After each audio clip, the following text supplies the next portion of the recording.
Hi, I'm Dr. Satish Kumar, and this is Kaizen Dental. We have already created a video about how to practice in Australia after BDS in India. If you have not checked out that video, first check that out. In today's video, we are going to talk about the Australian Dental Council examinations in detail. And for that, we have with us Dr. Abhishek Singh.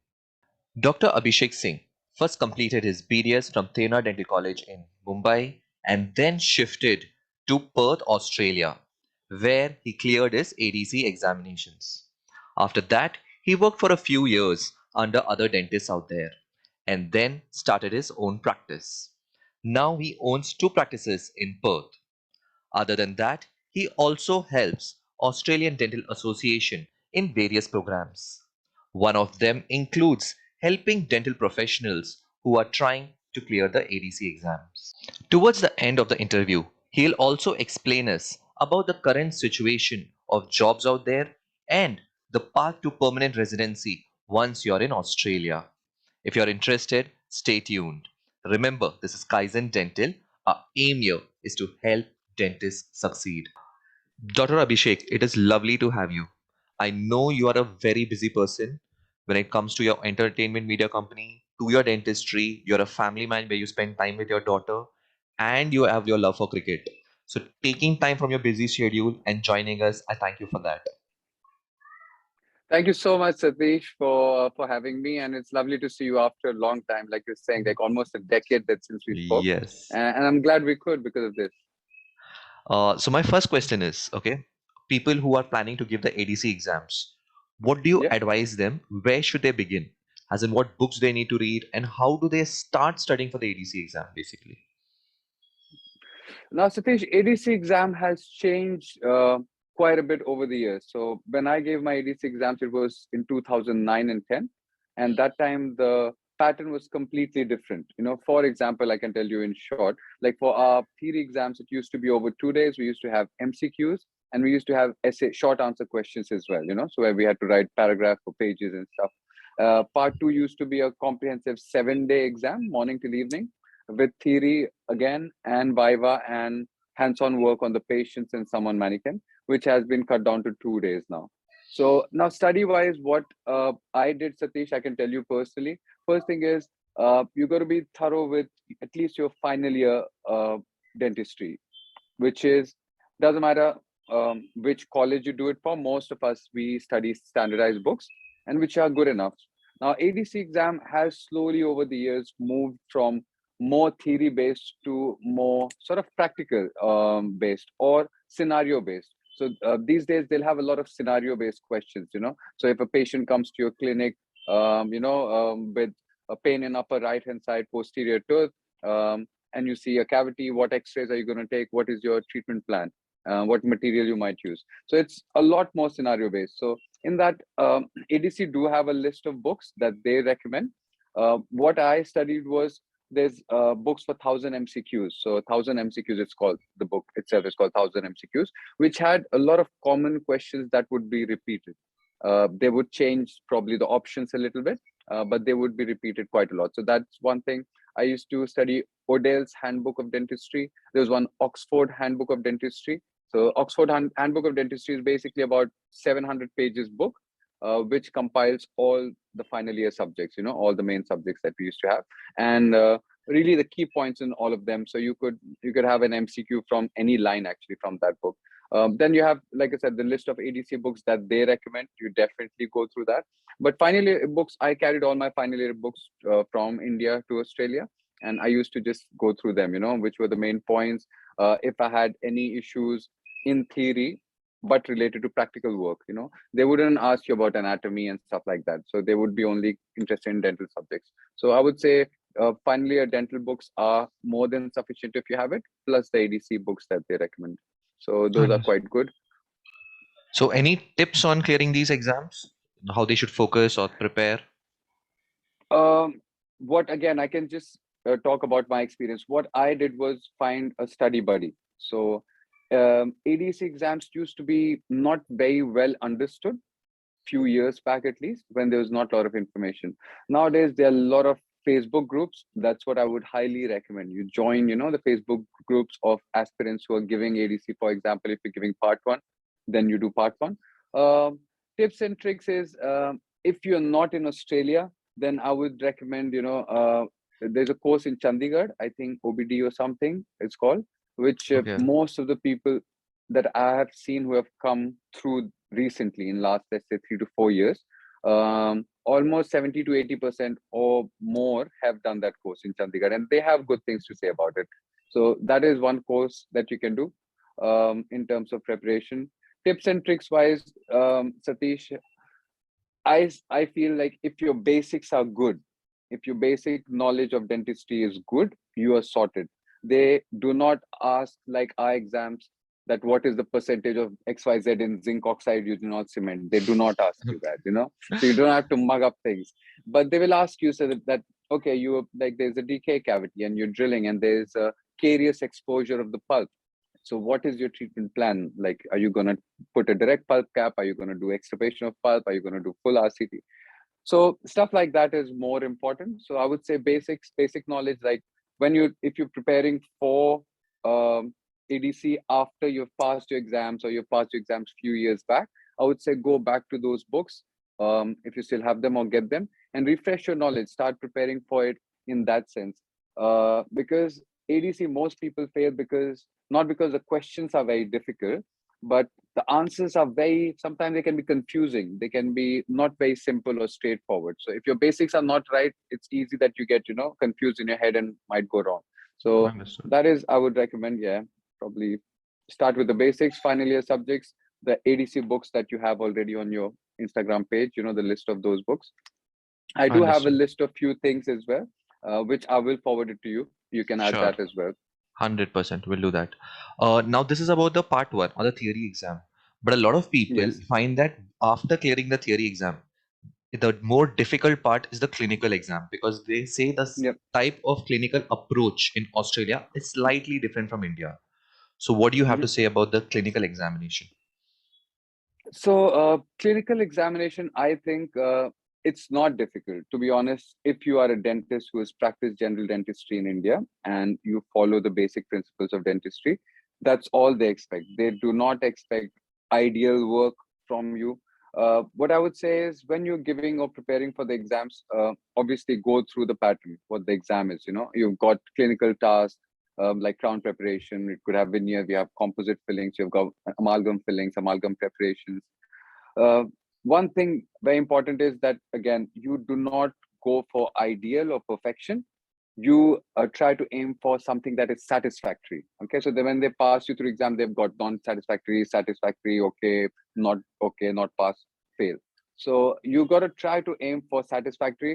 A lot of people I've seen, like they have courses here. So ADA, Australian Dental Association, runs some courses for ADC aspirants, which I am a part of as well. So I go there to teach some of those ADC participants.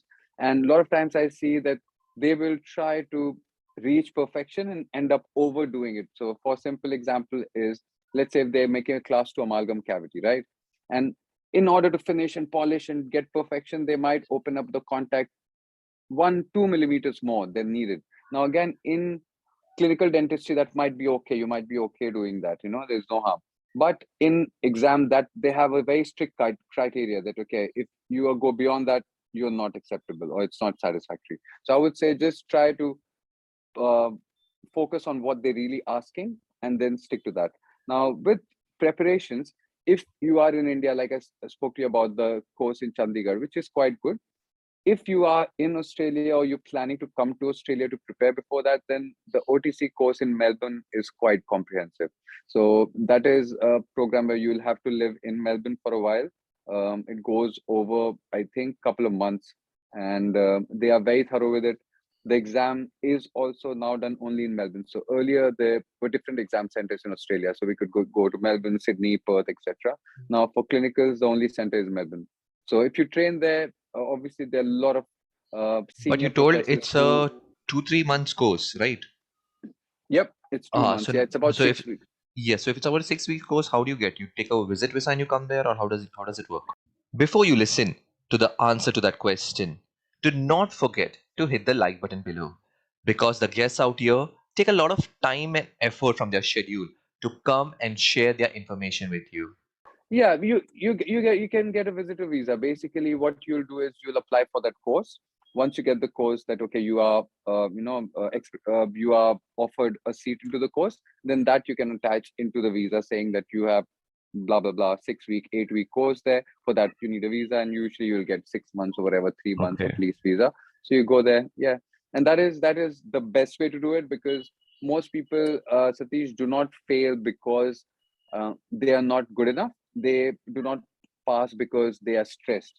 When you imagine going to a new country where you have never been before, into a hospital where you haven't dealt with those instruments before, and then you're given a time limit that okay, in these hours you have to do this. A lot of people stress out, like I did as well when I gave my clinical exams.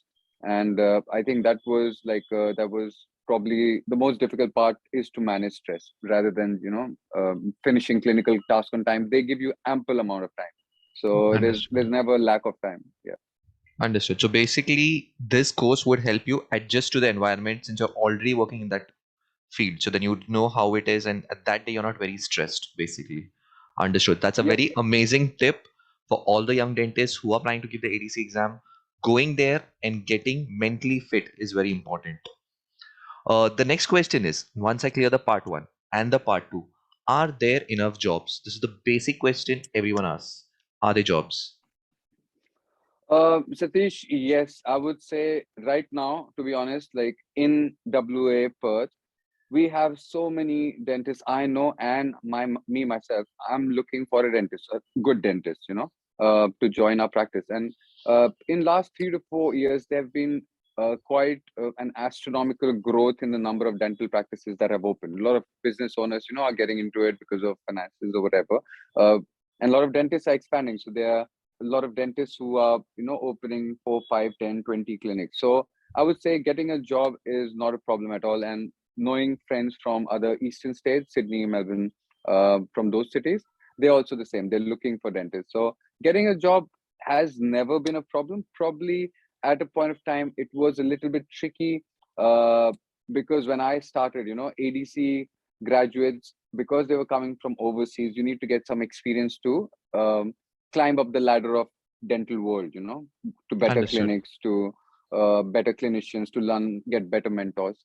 But these days, there's so many ADC, ex-ADC passed out dentists who have gotten into practice ownership, like myself and a lot of people that I know of. And they understand that, like, a lot of times, the ADC graduates that we get are way better than the graduates that we get from here, because some of them have had 10 years of experience, some of them are specialists, that come from overseas. So there is a huge demand, and I would say anyone that passes through the exams and gets through the process, within a month they land a job. And And they can these contact days, you. again, they can definitely. I'm going to leave my email number and phone number with you, so please, Okay. because I'm looking for a dentist, so anyone who passes, just tell them straight away. Sure, Tell them $100. I'll so we can, what we do is as well, and other dentists as well, we sponsor dentists. So what happens is, once you pass your ADC part one, you get part two. Once you pass part two, you have to apply for a registration. So you get a registration number here, which takes a couple of months. Once you have gotten that, then you can start, or me or any other business owner who is allowed to sponsor overseas workers. So, like, I've sponsored some dental nurse, some dental technicians, who work with me. So, same way we can sponsor dentists. It takes like a few months to get all the paperwork done for the visa process, but it's very much possible. So, not just getting a job. Means getting a job is okay, but then you need to have a visa, unless you're a permanent resident or something. Or, for example, if your husband is here, you married and came here, and then you started to give exams, that's a different thing. But if you're an individual who's trying to get like a move from India to some other country, you need a visa, and that visa comes through work. So that, a lot of dentists, again, like myself and other dentists, are doing that as well. So we sponsor dentists from overseas, especially India. So you get a visa after a few months of passing exam, and then yeah, if you're happy to leave your country and move, then yeah, you're most welcome here. Understood. Now, you were talking about permanent residency. I wanted to know, Yes. after getting this visa as a work visa, how long does Yep. it take to get a permanent residency or a citizenship there? Now, permanent residency and citizenship both take different times, but PR, I would say, would take minimum 2 years. So how it works here is like there's a point system. You need to have minimum, for example, let's say 70, 75 points. Then you become eligible to apply for a permanent residency. Now, that point system is based on your age, how good you are in English, if you've studied in Australia, if you have work experience in India and Australia, all those things count. So I would say still probably 2 years is a good time. 2 years is a good amount of time that you need after working 2 to 3 years to get the PR. Once you get PR, then again, there's a certain amount of wait. In when I applied, you had to be a permanent resident for 2 years. Then you can apply for a citizenship. So citizenship will be again probably another couple of years after you become a Understood. permanent resident. The only difference is you cannot vote. Otherwise, as a permanent resident, you have all the sort of rights and yeah. Understood.